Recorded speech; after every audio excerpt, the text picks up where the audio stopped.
తాకట్లో ఉన్న మీ బంగారాన్ని విడిపించి ఆ రోజు ఆన్లైన్ రేటుకి కొంటాం. Sharma gold company.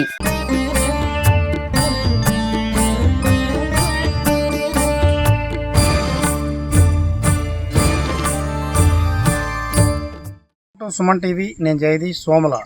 నెల్లిమంద పాలేటమ్మ జాతరను గత కొన్ని వందల సంవత్సరాలుగా ఇక్కడ నిర్వహించడం ఆనవాయితీ.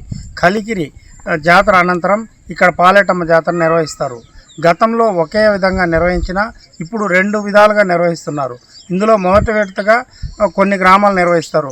దీంతో అమ్మవారికి ఆదివారం ఆలయంలో అమ్మవారి ఉత్సవ విగ్రహానికి పూజలు నిర్వహించి, గ్రామంలోని పూజలు నిర్వహించి, మండలంలోని పలు గ్రామాల్లో అమ్మవారికి పూజలు నిర్వహిస్తారు.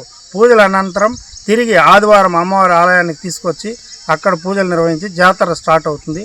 దీనికి జిల్లా నలుమూల ప్రాంతం నుంచి ప్రజలు అశేష సంఖ్యలో జనాలు పాల్గొంటారు. జాతరను ఘనంగా నిర్వహించేందుకు గ్రామస్తులు ప్రత్యేక చర్యలు తీసుకున్నారు. ఆదివారం రాత్రి ఇక్కడ మొక్కుబడులు ఉన్నవారు చాందిని బండ్లు అత్యంత సుందరంగా తీర్చిదిద్దుతారు. ఈ బండ్లను అమ్మవారి ఆలయం చుట్టూ ప్రదర్శించడం ఆనవాయితీ. ఇక్కడ చూసేందుకు జిల్లాలోని అధిక సంఖ్యలో భక్తులు పాల్గొంటారు. అదేవిధంగా మహిళలు పొంగళ్ళు పెట్టి పూజలు నిర్వహిస్తారు.